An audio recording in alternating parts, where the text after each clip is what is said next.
గుంటూరు తూర్పు నియోజకవర్గంలో ఇల్లు కోల్పోయిన మోతీలాల్ నగర్ బాధితుల్ని అధికార యంత్రాంగం ఆదుకోవాలని వైసీపీ గుంటూరు నగర అధ్యక్షురాలు నూరి ఫాతిమా కోరారు. ఈ మేరకు బాధిత కుటుంబాలతో కలిసి కలెక్టర్ సాయికాంత్ వర్మకు శుక్రవారం వినతిపత్రం అందజేశారు. అనంతరం నూరి ఫాతిమా మాట్లాడుతూ గత 50 ఏళ్ల నుంచి 200 కుటుంబాలు మోతీలాల్ నగర్ లో నివాసం ఉంటున్నాయని చెప్పారు. విడతల వారీగా నోటీసులు ఇస్తున్నారని, ఇల్లు కూల్చేస్తున్నారని బాధితులు స్థానిక ఎమ్మెల్యే నజీర్ ని కలిసినప్పటికీ ఏమాత్రం ప్రయోజనం లేకుండా పోయిందని చెప్పారు. అధికారులు స్పందించి ప్రత్యామ్నాయ ఏర్పాట్లు చేసిన తర్వాతనే ఇల్లు తొలగించాలని డిమాండ్ చేశారు.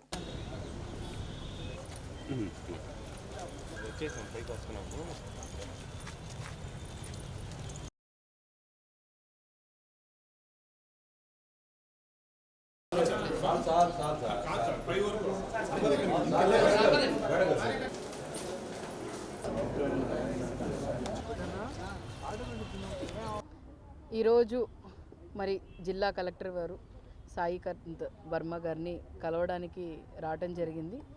రీజన్ ఏంటంటే మరి గత నెల నుంచి కూడా మోతీలాల్ నగర్ 0 లైన్లో నెహ్రూ నగర్ ప్రాంతంలో 56వ వార్డ్ డివిజన్లో ఏ విధంగా రైల్వే డిపార్ట్మెంట్కి సంబంధించిన ఎంక్రోచ్మెంట్స్లో 50 సంవత్సరాల నుంచి నివసిస్తున్న దాదాపుగా 200 కుటుంబాలు రోడ్డు మీద పడే పరిస్థితికి వచ్చింది.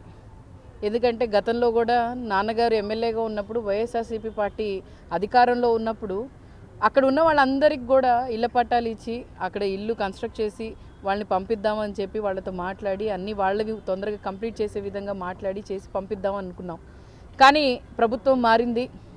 సరే, మారిన తర్వాత అయినా కూడా మరి దాదాపుగా 7-8 మంత్స్ నుంచి వాళ్ళకి నోటీసెస్ వచ్చినాయి.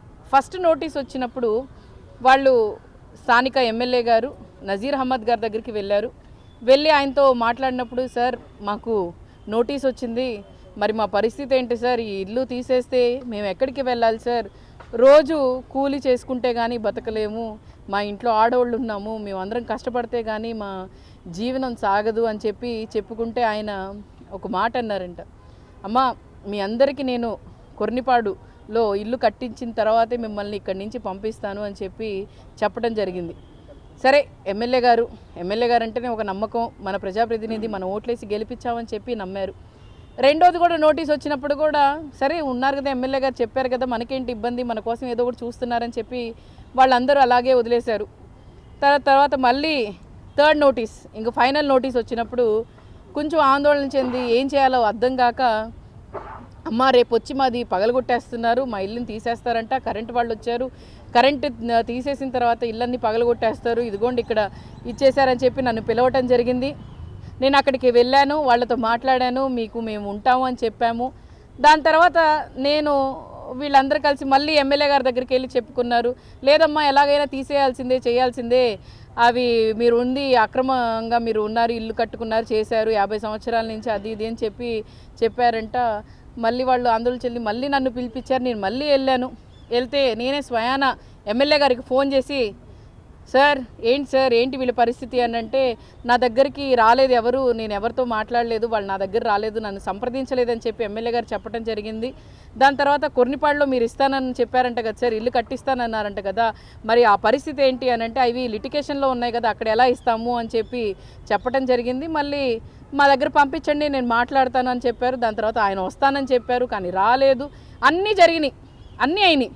కానీ ఇప్పుడు దాకా కూడా ఆయన మాట మీద నమ్మకం లేకపోయింది ప్రజలకి.